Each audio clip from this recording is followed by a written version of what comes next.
environmental issues, whether it is climate change, biodiversity, needs to be covered not just as an event, but importantly as a process. And when you cover it as a process, what happens? You look at the background. You analyze the causes and consequences of what has happened. You look at institutional failures, service delivery failures. So what do? You lay bare before the policy makers the failure of governance. And that is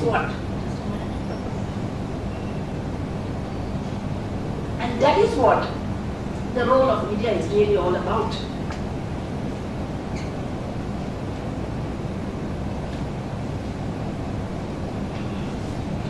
The other challenge before the media is that media has to engage and empower the vernacular press. You know, the Indian languages. Many times environmental issues are coming mostly in English newspapers. But the vernacular press has to be engaged and empowered, because the vernacular press has the capacity to rope in the youth. It is the youth who have to be made aware. It is the youth who will make changes in their lifestyles and therefore bring in sustainable consumption standards. The youth is very important. It is very important that we look at the vernacular press. The other challenge that media would like to do, that media has to do,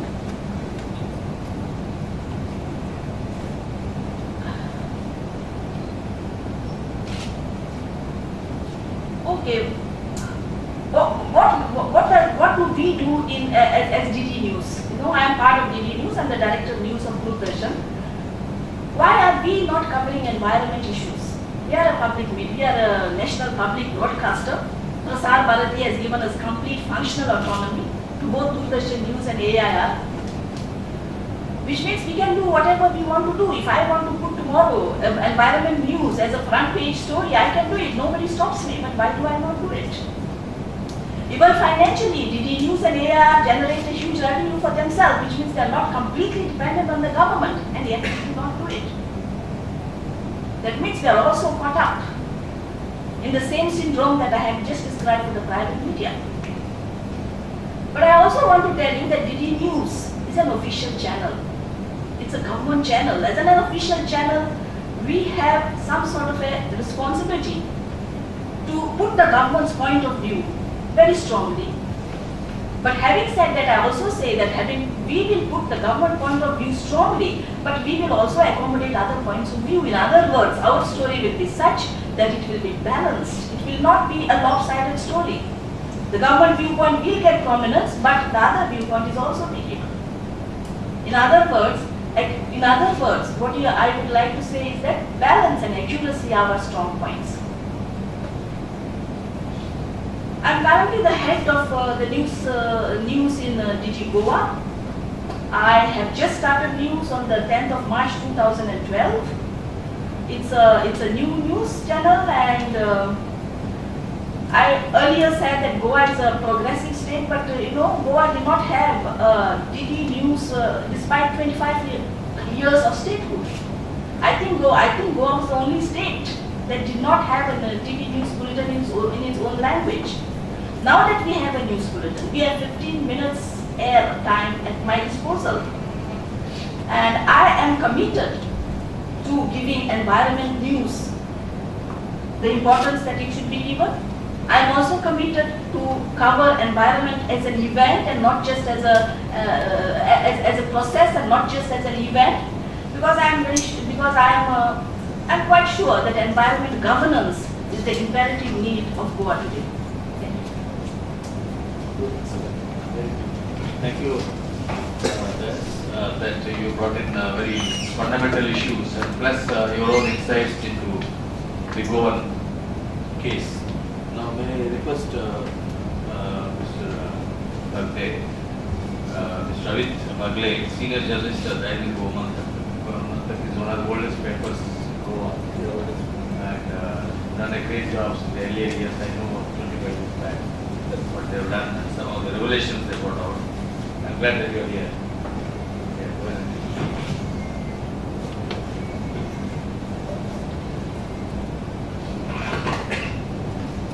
Myself, I am Avit Bagle. For the last 20 years, I am a journalist. Till 2004, I covered the environmental, defense and everything across the length and breadth of this country. From 2004, I am based in Goa.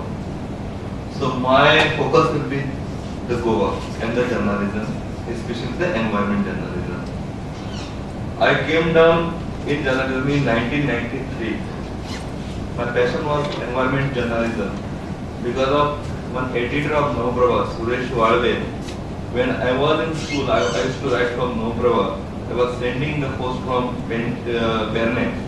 At that time, sand mining was a huge issue in Pedne Taluka during 1990 and 93.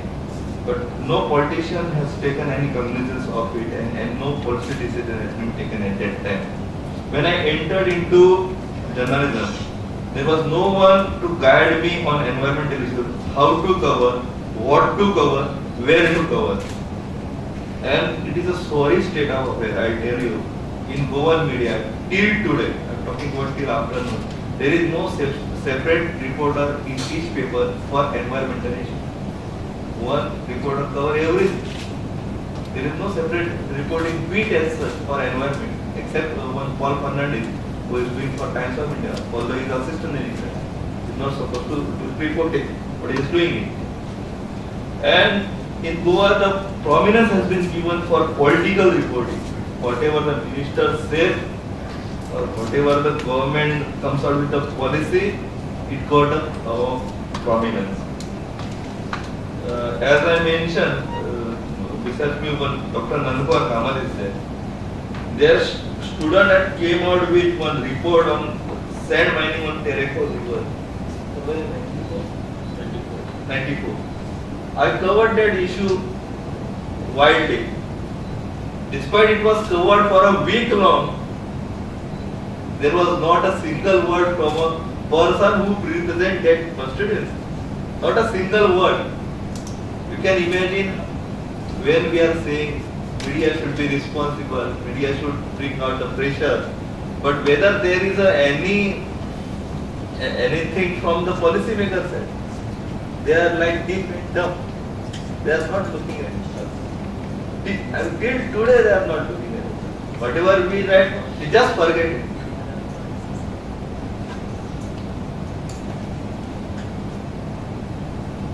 I had been to Dehradun.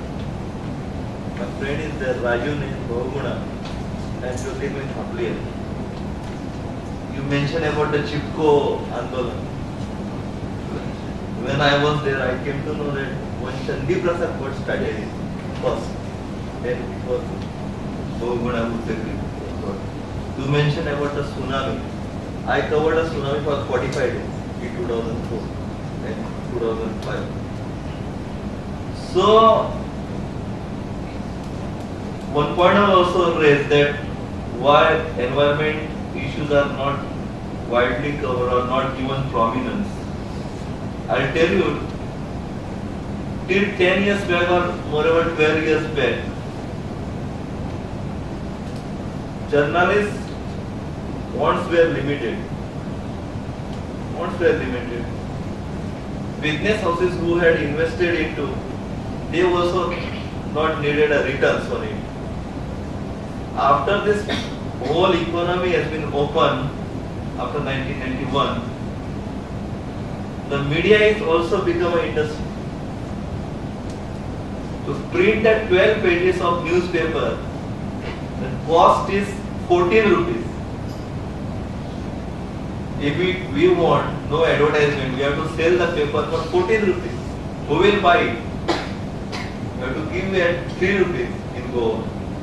So we have to very much depend on the advertisement. Because of that, you have to take into consideration these factors. Secondly, those investors who had invested, they want also returns. So obviously this market gimmicks also entered into media. Coming down to Goa, if you see the newspaper in earlier days, they had started either by the business houses or the mines owner. So obviously that environment issue was not widely covered. I represent Gomantak. now it is under Sakal management. That's why I can speak here. Yeah, but the environmental issue. Yeah, earlier it was of mine. Now so many other papers are also coming into Goa. But working in Goa, no, there is a much more hurdle. I tell you, there is no data available with the government machinery about the environment. There is no accurate data about the rainfall. There is no accurate data about the wind and river also. River Princess grounded off coast of Sigel. There was no study conducted by government of Goa for years. What is the impact on it? Goa government has lost 1,000 square meter of land because of River Princess. We came to know after it was answered in the assembly after 10 years. So this is the fate of environmental journalism in Goa, because there is no separate person to do this.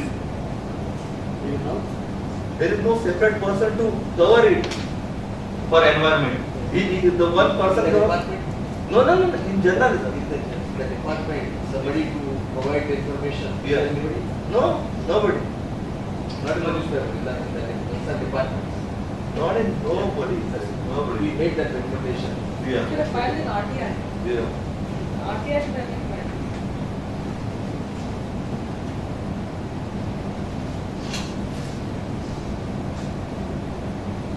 There is no data available. And Goan journalists, no, they don't find time to go on the field because they are busy with so many other assignments also. They are not dedicated to environment. If there is a one person for environment, he can go on the field and he can do the story. But he has to do with the 2-3 press conferences, all this, going to Kepe, Sange, Satari and all this and coming down. It will take one day because there are roads are so narrow or transportation system is so big. So that is one problem. We got National Institute of Oceanography in Goa, then Antarctic Study Center at Vasco, but no journalist except me, I think, enters that gate.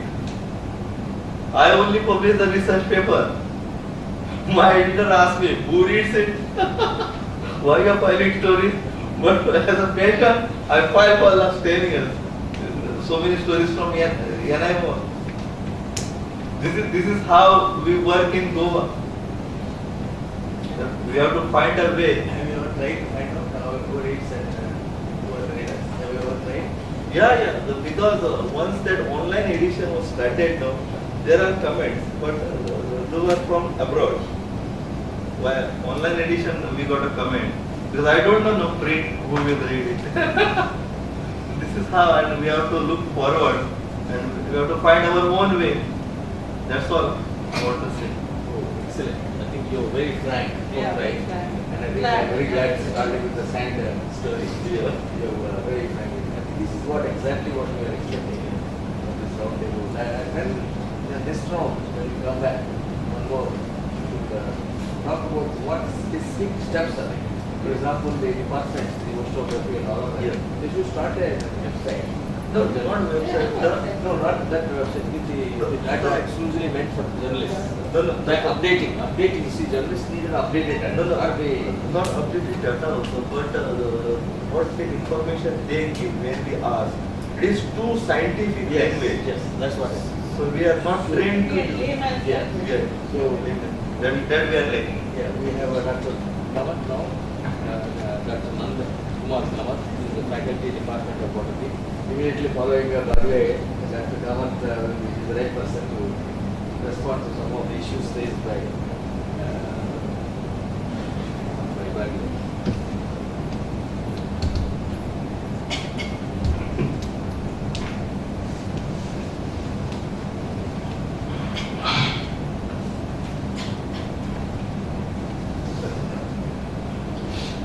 No, we have spent a lot of time discussing things which have already been discussed. Question is, what is our vision of the future? I have taught ecology, advanced ecology, environmental economics, natural resource management, biodiversity conservation, made policies, public policies for state government, did lab and field-based research, toured nook and corner of Goa, all islands, all ecosystems, most of the habitats, except a few islands. Read almost every important book in English and Marathi, Hindi, published during the last 49 years of my extensive reading. I have got some visions now, and as far as my state is concerned, we are digging our own grave. The reason is very simple. It's very difficult to wake people who are pursuing material goals. The need of the hour for biodiversity journalist or environmental journalist is basically to rediscover the lost connection between our traditional eco-spirituality and our present blind material pursuit. I feel like laughing. And in big seminars, workshops, international, national, we get experts talk about saving the planet. Who are we to save the planet?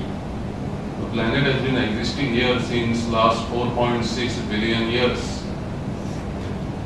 And we are here, our evolution for more than just about 7 million years as primates and as Homo sapiens.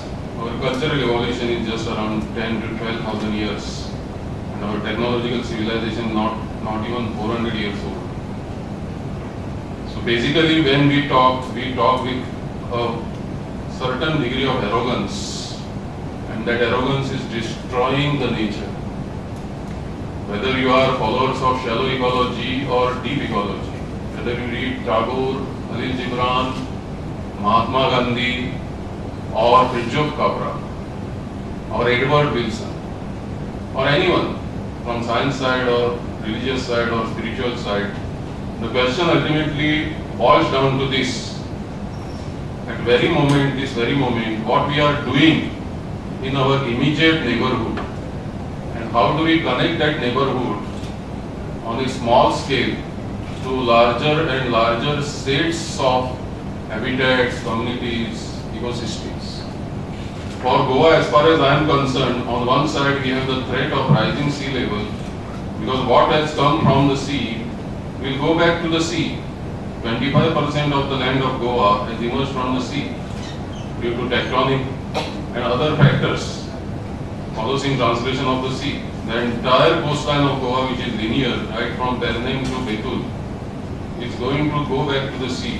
Whether it will go within 50 years or 100 years is not a question, but I have been making this point in different fora, including journalist fora. We conducted a biodiversity workshop, first ever, in university under UTC's program. Whole day we were discussing all these future scenarios.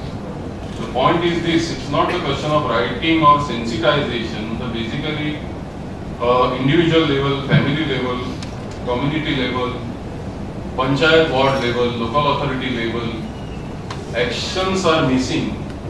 Actions are suspended because people look at the government for provision of funds. Actions are suspended, not due to lack of motivation, but because of lack of spiritual connection. So I believe that for biodiversity or environmental journalists, because in the future, just as India has now an army of monospecific journalists who constantly write only on Ganges dolphin or Project Tiger, and they don't see any other issue.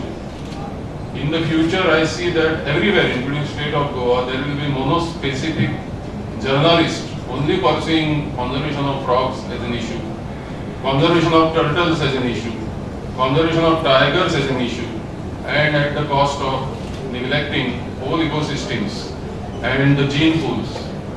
The first and the biggest threat that I see in future for India as well as whole of Southeast Asia, as well as all the countries which have reached biodiversity, is ecological simplification. Now this simplification is like uprooting a diverse, species diverse habitat or community and planting it with monoculture or just a Mexican lawn. Ecological simplification will be followed by cultural and economic simplification. That is depriving people of their traditional skills, traditional knowledge, everything. And that's the process of globalization has ushered in various monopolies in technology, in our lifestyles, the way we talk, the way we dress, the way we discuss, everything. So this simplification is now affecting along with massive wave of urbanization, and it is going to heavily impact the east and west coast of India. West coast more because west coast urbanization has become, practically speaking, absolutely unsustainable, and even billions and billions of dollars and crores of rupees are not going to save these the negative externalities which have been created by these type of models of development. As far as Goa is concerned, on 3 occasions the capital cities of Goa were destroyed because there was ecological crisis followed by biodiversity crisis. People were cutting hill slopes, denuding the forest, siltation was taking place in the rivers, so capitals had to be constantly shifted from one place to other.